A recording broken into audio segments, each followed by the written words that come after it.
Why week 1, week 0, let's begin with this. Why week 0 results are news and encouraging for the Vols. And this will include the very latest on Cooper Mays. So that's why I threw that news in there, not just the games, but what I've been told over the weekend and what happened in various games all across the world, how that affects the Vols. Is it good or bad for them? Here we go. 4 Downs brought to you by Zen Sports. 4 downs. 4 questions. 4 answers. The Dave Hooker Show. 4 Downs. A presentation of OffTheHookSports.com. Did I mention we'll have full coverage of the press conferences later today and throughout the week? And that and 4 Downs with some Coop news is brought to you by Zen Sports, the new sports book in Tennessee, revolutionizing the way you earn sports betting rewards. That means no more deposit bonuses that turn into deposit nightmares. On Zen Sports, what you see is what you get. And with their cash rewards program, you get a lot of cash. So 4 Downs is now, and the one, the only, the man will bring us in, Cooper Mays. Cooper Mays here. Hit like and subscribe. And Cooper, if you're watching, I'm sorry we couldn't connect yesterday. I had a big get together of my son. We're sending him off to college, and we had pounds of barbecue left over, and I was going to take it to him, and he was in treatment until I had to leave. So he doesn't know it yet unless he's watching right now, but I think I'm going to have my mom drop over a ton of barbecue. What do you think about that? You would appreciate that, Caleb? I think that'd be great. I think he'd love it. Are you a barbecue guy? Oh, you're Memphis. You're from Memphis. I'm a barbecue snob. I don't get barbecue outside of Shelby County. No, I hear you. Well, no, I love the Carolina mustard sauce. First time I covered a game in South Carolina, the sauce alone was like, this is different and good.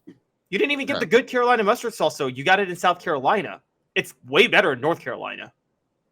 Oh, well, I didn't know. Well, you know what we got to do? We got to take this thing on the road more often. Mm-hmm. Yeah. 2024, baby. I do 2024 Memphis. road tour. I want my barbecue cooked Memphis style. I will, if I do sauce, I'm with you. The Carolina sauce I will do. The only other exception I'll do is I will do Texas barbecue because it's a different kind of barbecue because it's beef, but they actually will smoke it the way with the dry rub sometimes. So David says, I'm making homemade Chipotle chicken, having the family over. Everyone is dressing in Vols gear. Going to be a great day. If anybody would like to invite my family, since I can't go, I've got to cover the game, to a tailgate, feel free. I said that once on the radio, and the next guy called up and said, are you just asking for someone to feed your family for the day? And I said, basically, yes. And so if you want to do that, let us know. All right, we're in 4 Downs right now. Coop, call them out, and it's brought to you by Zen Sports. Coop here. First down. First down for Coop. First down. Notre Dame win proves Alabama doesn't have a quarterback. Okay, how did you get to this point, Caleb Calhoun? That's first down. I saw Sam Hartman in this system. This is a relatively similar system. Notre Dame has an offensive coordinator who got demoted from his last job. So they should struggle more offensively this year. And Sam Hartman balled out and was very efficient. Similar to how similar to how Drew Pines was against Navy last year, and significantly better than Tyler Buckner was before Buckner got hurt.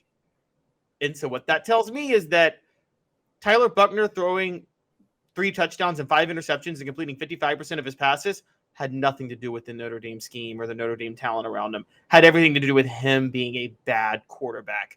And that's who Alabama's hitching its wagon to this year. Yep, and we're going to turn it back to the SEC, and that is second down for Coop. Should help the Vols as well. Again, brought to you by Zen Sports, the new sportsbook in Tennessee, revolutionizing the way you earn sports betting rewards. That means no more deposit bonuses that turn into deposit nightmares. On Zen Sports, what you see is what you get. You get their cash rewards program. You get a lot of cash for a welcome bonus. Earn the unlimited 5% cash back on your betting volume for your first 15 days when you sign up with the promo code HOOK. That's right, unlimited 5% cash back. Keep betting and keep earning with up to 3% cash back on your betting volume every month after that. And refer friends to earn a percentage of their betting volume as cash rewards too. Zen Sports bringing the cash back to Tennessee. So if you bet big on sports, you want to be betting on Zen Sports. Zen Sports betting just got better. I mean, here's the thing you need to think about with Zen Sports. When you download that app, if you get 3% cash back, Caleb and I were talking over the weekend, you got to hit 52.8% of your games to cover the juice, the 10%.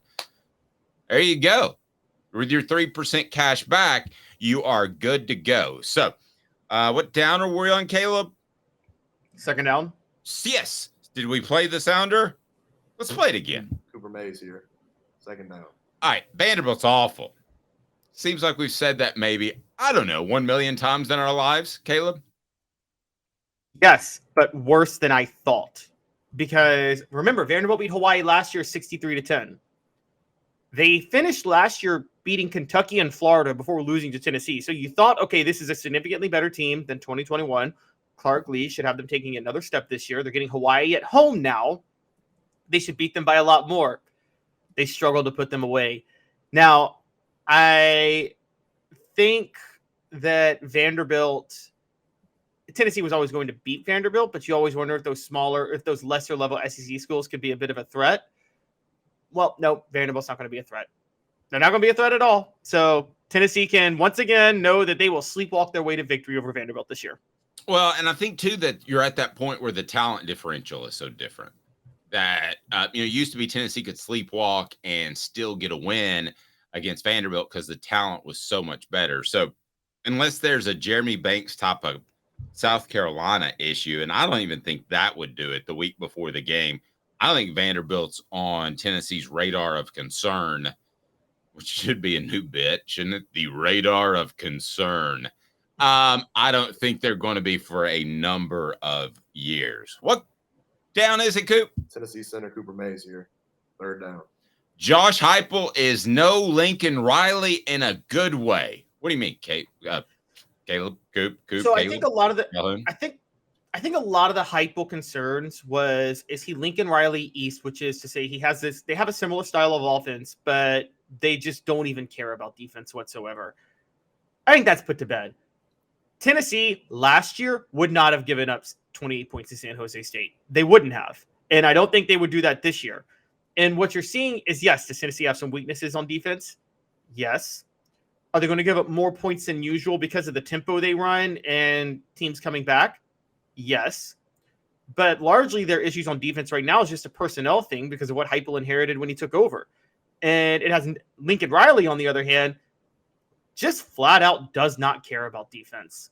And that's very, very, very clear. And I don't think Josh Heupel is anywhere in the same stratosphere as Riley on that. I think he does care about defense. He lets Tim Banks run the show, but I think he wants to make sure that his defense is up to snuff. Lincoln Riley has the philosophy of, I got a Heisman winning quarterback. If you score, I'll just make sure he scores in response.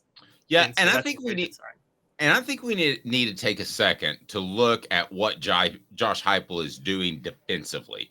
He is getting players there, but he's also utilizing a defense as vertical and is going to create turnovers. So that complements his offense of getting a big lead. You'll see more of the 4 and 6 minute drives as Tennessee has the lead than you have before to give the defense a rest. We started to see that at the end of last year, but I don't know specifically what TCU's plan is or USC guys that run high tempo offenses, or you want to say Oklahoma. What's their defensive plan to offset that? Because you can't play traditional defense and build a program with that style of offense. You've got to do a little bit something different. And I think that that's exactly what Josh Heupel has done with Tim Banks. So I know the news that you want to hear about. Fourth down, Coop. All SEC center Cooper Mays here. Fourth down. Okay, so this is a weird journalism arrangement that we have with NIL and Coop, and I do, and I'm going to respect the process if they don't want injuries out. So I want to tell you this is not just based off talking to Cooper Mays. And by the way, his video, which you need to watch, and you can read a lot into that, is on our YouTube channel now. I think about 1,500 views already. And I don't know that Florida is really doable. And I think that Cooper Mays is a guy that Tennessee is going to miss for perhaps more than 2 weeks. If you made me bet right now, I don't think he's back for the Florida game. Caleb, that would be a big blow.